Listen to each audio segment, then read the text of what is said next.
Hi everyone, स्वागत है आप सभी का मेरी नई वीडियो में। तो कल हमने डिस्कस किया था सब्जेक्ट वर्ब एग्रीमेंट। हमने कुछ रूल्स पढ़े थे, कुछ कीवर्ड्स थे और उससे रिलेटेड हमने एक दो क्वेश्चंस भी किए थे। और आज की वीडियो में हम बात करेंगे मोस्ट इम्पॉर्टेंट एक्सरसाइज जो रिलेटेड है सब्जेक्ट वर्ब एग्रीमेंट से। और इसमें कुछ क्वेश्चंस वो भी हैं जो प्रीवियस ईयर्स कॉम्पिटिटिव एग्ज़ाम्स में पूछे गए थे। और जितने भी क्वेश्चंस या फिर जो भी स्टेटमेंट मैंने इस वीडियो में जो मैं कवर करने जा रही हूँ, उसमें से कुछ भी ऐसा अलग नहीं है जो मैंने रूल्स में बताया ना हो, आपको पहले पढ़ाया ना हो। तो एक एक करके देखते हैं इन क्वेश्चंस को।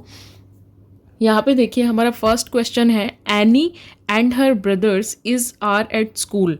तो यहाँ पे कल मैंने एक रूल बताया था आपको कि जब भी हम दो एंटिटीज़ की अलग अलग बात करते हैं तो हमेशा उसमें जो वर्ब होता है हमारा क्या होता है, प्लूरल होता है। तो इसलिए इसमें हमारी स्टेटमेंट बनेगी Annie and her brothers are at school. So next question पे आते हैं, either my mother or my father is are coming to the meeting. तो जब भी हम और, मैंने बताया था आइदर और, नाइदर नॉर, तो हम इसमें नियरर सब्जेक्ट की बात करते हैं। नियरर सब्जेक्ट जो कि हमारा, देखिए यहाँ पे माई फादर और माई मदर दो सब्जेक्ट यहाँ पे लिए हुए हैं, बट जो नियरर हमारा होता है हम उसके अकॉर्डिंग ही अपना वर्ब सेलेक्ट करते हैं। जो कि यहाँ पे मुझे दिख रहा है कि ये सिंगुलर है, तो हमारा वर्ब भी यहाँ पर क्या होगा, इज़। नेक्स्ट क्वेश्चन देखिए, the dogs or the cat is are outside. तो यहाँ पे देखिए अगेन और, ठीक है। So the dogs or the cat, तो यहाँ पे क्या आएगा, जब हम और की बात कर रहे हैं यहाँ पे, तो again the nearer subject, so the answer will be is. Next question देखिए, either my shoes or your cot are is always on the floor. Again the question related to the either category, so your cot, तो यहाँ पे क्या आएगा, is. अब मैं यहाँ पे माई शूज़ के अकॉर्डिंग अपना वर्ब सेलेक्ट नहीं कर सकती, क्योंकि हमेशा इसमें जो वर्ब अपना सेलेक्ट करना है नियरर सब्जेक्ट के अकॉर्डिंग ही सेलेक्ट करना है। नेक्स्ट क्वेश्चन पे आते हैं। नेक्स्ट देखिए, George and Tamara, again the two different identities, so are. Next six question देखिए, यहाँ पे Benito do does not know the answer. हम आप लोगों को याद होगा कल मैंने एक रूल की बात करी थी कि जब भी हम नाउन का यूज़ करते हैं तो उसमें वर्ब की फर्स्ट फॉर्म के साथ एस या ई एस लगाते हैं, ठीक है। तो हमें सीधा सिंपल इसका आंसर मिल रहा है यहाँ पर कि Benito does not know the answer. Next question देखिए, one of my sister is are going on a trip. One of, कल मैंने एक रूल आपको बताया था कि वन ऑफ के बाद always what, singular verb. One of my sister is going on a trip. Next question देखिए, the man with all the birds lives on my street. So the man with, कल मैंने कुछ keywords आपको पढ़ाए थे, उसमें मैंने बताया था with, along with, like, unlike, as well as. तो उनमें हमेशा हम क्या यूज़ करते हैं, singular verb.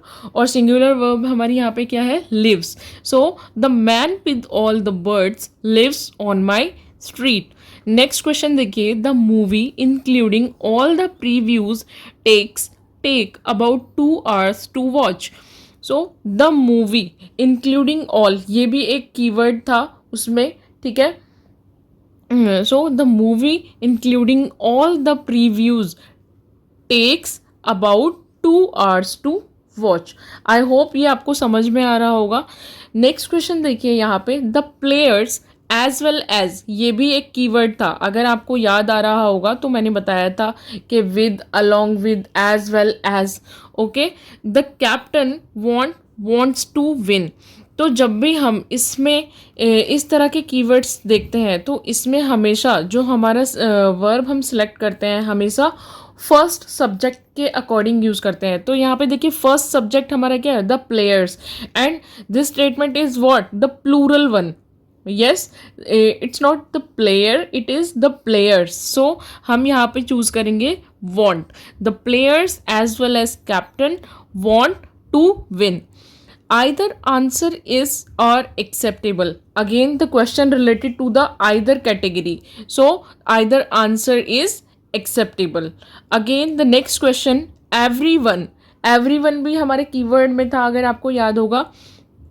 every one of those books is our fiction. So every one of those books is fiction. यानी कि every one of those books, उस बुक्स के बंडल में, जब हम कहते हैं ना कि अलग अलग क्वांटिटी बेशक अलग हो, but the idea is one. The whole category को जो हम ले रहे थे, और उसमें हम बता रहे थे कि जब हम होल वाली कैटेगरी लेते हैं तो सिंगुलर वर्ब का यूज़ करते हैं, तो इसलिए हम यहाँ पे यूज़ करेंगे इज़. आइए आगे कुछ क्वेश्चंस देखते हैं. यहाँ पे मैंने कल एक रूल आपको बताना भूल गई कि जिसमें हम नोबडी कीवर्ड का यूज़ करते हैं, तो वहाँ पर ऑटोमेटिकली हम हमेशा यूज़ करते हैं सिंगुलर फॉर्म ऑफ वर्ब. तो यहाँ पे nobody knows the trouble I have seen. Next question देखिए. Is are the news on at 5 और 6? Is are the news on at 5 और 6? न्यूज़ मैंने यहाँ पे कल आपको बताया था. न्यूज़ मुझे याद है या नहीं, मैंने कल बताया था या नहीं, बट जब हम न्यूज़ इस तरह का कुछ वर्ड देखते हैं, जो कि वर्ड अपने आप में क्या दिखते हैं, ये प्लूरल जैसे तो होते हैं, बट ये होते सिंगुलर हैं. तो इसमें हम जब सिंगुलर की बात करते हैं तो हमेशा अपना वर्ब भी क्या होता है, singular. So is the news on at 5 और 6? Next, coming to the next question. Your pant or is at the cleaners. So मैंने कल कुछ वर्ड्स आपको लिखवाए थे, आपको याद होगा. तो मैंने बताया था कि पहली बात तो पैंट नहीं होता है, पैंट्स होता है. और जब पैंट्स होता है तो ये अपने आप में क्या है, एक प्लूरल ऑब्जेक्ट है. तो जब हम प्लूरल ऑब्जेक्ट की बात करते हैं तो हम हमेशा किसके साथ जाएंगे, हमेशा प्लूरल वर्ब के साथ जाएंगे. So your pants are at the cleaners. I hope you understand this questions. And otherwise to these all the questions, if you have any doubt regarding any question, you can comment on in the comment section, and please ask if you have any query related to the the subject verb agreement. I will upload such videos regarding the exercise and the rules on my page. Kindly follow and subscribe. Thank you so much.